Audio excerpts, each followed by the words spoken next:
Hello guys, ഇത് നമ്മൾ കണവ നിറത്തിലാണ് ഉണ്ടാക്കുന്നത്. അപ്പോൾ നല്ല വെളുത്ത വലിയ കണവ, നല്ല കഴിവ് വൃത്തിയാക്കി വെച്ചിരിക്കുന്ന കണവയാണ് ഇത്. കുറച്ച് ഉള്ളി വഴറ്റുക. നന്നായി നന്നായിട്ട് മിക്സ് ചെയ്യുക. ഇനി നമ്മൾ ഒരു കണവ എടുത്ത് എന്തെങ്കിലും വെച്ച് അരിഞ്ഞ് മിക്സിയിൽ എടുക്കാം. അപ്പോൾ നമ്മൾ അരിഞ്ഞിട്ടുകൊണ്ടിരിക്കുന്നു. 2-3 ആവശ്യത്തിന് എടുത്ത് ഇടുക. കണ്ടത് മതി. എങ്ങനെയെങ്കിലും അരിഞ്ഞിടുക. കുറച്ച് തേങ്ങ ഇടുക, അത്യാവശ്യത്തിന് മാത്രം. അപ്പോൾ ഹലോ ഗൈസ്, നമ്മൾ കുറച്ച് പൊടികൾ ഇട്ടിട്ടുണ്ട്. എന്തൊക്കെയാണ്? മല്ലിപ്പൊടി, മുളക് പൊടി, മഞ്ഞൾപ്പൊടി, പിന്നെ കുറച്ച് പൊടിക്കാട്ട കുരുമുളക്, ഇത്ര ഇടുക. അപ്പോൾ ഹലോ ഗൈസ്, അപ്പോൾ നമ്മൾ 3 ഇറക്കി എടുത്തിട്ടുണ്ട്. ഇനി നമുക്ക് നന്നായി നമ്മൾ നേരത്തെ വെച്ചിട്ട് അടിച്ചെടുക്കുക. നന്നായി അടിച്ചതിന് ശേഷം നമ്മളെല്ലാം വഴറ്റി വെച്ച ഉള്ളിലേക്ക് നമ്മൾ കണവയും ഇതൊക്കെ ഇട്ടത് ഒഴിച്ചു കൊടുക്കണം. കുറച്ച് വെള്ളം കൂടെ നമ്മൾ ഇതിലേക്ക് ഒഴിച്ചു കൊടുക്കണം. പിന്നെ ഇത് കുറച്ച് തീ കൂട്ടി വെച്ചതിന് ശേഷം ഇച്ചിരി ഇളക്കി കൊടുക്കണം. നന്നായിട്ട് ഇളക്കിയില്ലെങ്കിൽ അടിയിൽ കിട്ടും. ഇളക്കിയതിന് ശേഷം നമ്മൾ വെയിറ്റ് ചെയ്യണം.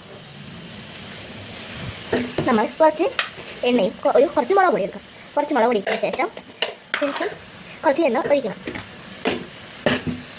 കളർ കിട്ടാനും എരി കിട്ടാനും കൂടിയാണ് ഇത് നമ്മൾ ചെയ്തത്. നന്നായിട്ട് ഇളക്കണം. ഇളക്കി പരത്തി വെക്കണം. അപ്പം ഇരുന്ന് വേവും. അടച്ചു വയ്ക്കാം. അപ്പോൾ ഗൈസ്, നമ്മൾ കുറച്ചുകൂടെ കഴിഞ്ഞിട്ട് നമ്മൾ ഇട്ടു. അപ്പോൾ നല്ല മണം വരുന്നുണ്ട്. നല്ല കളറും ഉണ്ട്. പക്ഷെ അവർ ഉപ്പിടും. കണവിൽ നല്ലോണം ഫില്ല് ചെയ്ത് നല്ല കണവ നിറച്ചിലാക്കാൻ പോകുന്നത് ഗൈസ്. നല്ല റെഡ് കളർ വടിയാണ്. അപ്പോൾ നല്ല കുത്തുകളൊക്കെ കയറ്റുന്നുണ്ട്. നടക്കുന്നതാണ് ഇപ്പോൾ സംശയം. നടക്കുന്നുണ്ട്. കയറ്റി ഏകദേശം പകുതി എത്താറായിട്ടാണ്. നമ്മൾ ആദ്യമായിട്ടാണ് നമ്മളെല്ലാം ചെയ്തു നോക്കും. കാര്യം നിറഞ്ഞ വരുന്നത് നമ്മൾ സക്സസ് ആവുന്നതാണ്. നല്ല കടവയൊക്കെ എടുത്ത് ഇട്ടിട്ടുണ്ട്. അപ്പോൾ കൈകൊണ്ടൊക്കെ അപ്പോൾ നമ്മൾ വെച്ചുകൊണ്ടിരിക്കുകയാണെങ്കിൽ അങ്ങനെ നമ്മൾ ഒന്നാമത്തെ കടവ റെഡി. നല്ല ഫില്ലായിരിക്കണം. വീഡിയോയിലൂടെ കാണുമ്പം ഉണങ്ങിയ ചുളുങ്ങിയിരിക്കണ പോലെ തോന്നണം. പക്ഷെ നല്ല ഫില്ലായാണ് ഇരിക്കുന്നത്. ഹലോ ഗൈസ്, അപ്പോൾ നമ്മൾ ആദ്യത്തെ കടവ കണ്ട് ഈർക്കിൽ നമ്മൾ ഇതിനാണ് ഗൈസ് നമ്മൾ ഈർക്കിൽ നേരത്തെ എടുത്തത്. അപ്പോൾ ഗൈസ് നോക്കിയേ, നമ്മൾ ഇങ്ങനെയൊക്കെയാണ് ഗൈസ് നമ്മൾ ചെയ്യുന്നത് കഷ്ടപ്പെട്ട്. നമ്മൾ ഒന്നാമത്തെ കണവ വെച്ചിരിക്കുന്നു. യെസ്, നമ്മൾ ഒന്നാമത്തെ കണവ, രണ്ടാമത്തെ കണവ നമ്മൾ നിറച്ചുകൊണ്ടിരിക്കുകയാണ്. ഹലോ ഗൈസ്, അപ്പോൾ നമ്മുടെ കണവ നിറച്ചതിനുള്ള കണവയില്ല നമ്മൾ ഫില്ല് ചെയ്ത് വെച്ചിട്ടുണ്ട്. ഇപ്പോൾ അഭിഞ്ഞുകൊണ്ടാണ് വിചാരിച്ചിരിക്കുന്നത്. നല്ല നല്ല ഇതാവുന്നുള്ളൂ. നല്ല മണമൊക്കെ ഇപ്പോഴേ വരുന്നുണ്ട്. ഇറക്കി വെച്ചിട്ടുണ്ട്. നമുക്കിനി ഇതിനൊന്ന് ഫ്രൈ ചെയ്തെടുക്കണം. അയ്യോ, അപ്പം ഇപ്പോൾ ഒന്നും ആയിട്ടില്ല. ഇനിയാണ് കറി കാണാൻ പോകുന്നത്. അപ്പോൾ നമ്മൾ ഇതെല്ലാം വെച്ചിട്ടുണ്ട്. കാണിച്ചു തരാം. അതിൻ്റെ ഫീലിങ്സ് ഒക്കെ എടുത്ത് ഇങ്ങനെ നല്ല നിറഞ്ഞിരിക്കുകയാണ്. നല്ല നിറഞ്ഞ ഫീലിങ്സ് ഒക്കെ നമുക്ക്. ഹലോ ഗൈസ്, അപ്പോൾ നമ്മളെ ഒരിക്കാനുള്ള തയ്യാറെടുപ്പില്ല. അപ്പം തന്നെ നമ്മളെ കണവക്കിട്ടന്മാർ വെച്ചപ്പം നല്ല വലുതാണ്. ഇപ്പോൾ അതാ ഇരിക്കുന്നതാണ്. നല്ല ശുദ്ധമായ വെളിച്ചെണ്ണ ആവശ്യത്തിന് മാത്രം ഒഴിക്കണം. ശകലം എണ്ണ കൂടിയിട്ടില്ല. നമ്മൾ ഇടുകയാണ് ഗൈസ്. ഒന്നാമത്തെ കണവ പൊരിഞ്ഞെന്ന് വരെയാണ്. നമ്മൾ 1, 2, 3 അങ്ങനെ ഇട്ടുകൊണ്ടിരിക്കുകയാണ്.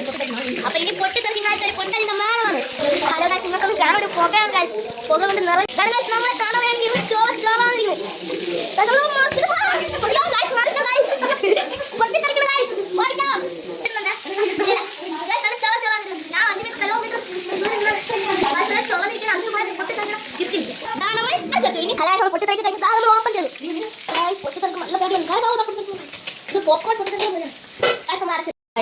ഇനി നമ്മളെ സെർവൻ്റ് ചെയ്യാനുള്ള പരിപാടി സെർവ് ചെയ്യാനുള്ള നോക്കൂ. ഫീലിംഗ് നോക്കൂ ഗൈസ്, നമ്മൾ കഷ്ടപ്പെട്ടു നോക്കൂ. ഇതാണ് ഗൈസ് കണവ നിറച്ചത്. സൂപ്പർ. നല്ല ഗൈസ്, ഇങ്ങനെ പോയി പാടുക നോക്കൂ.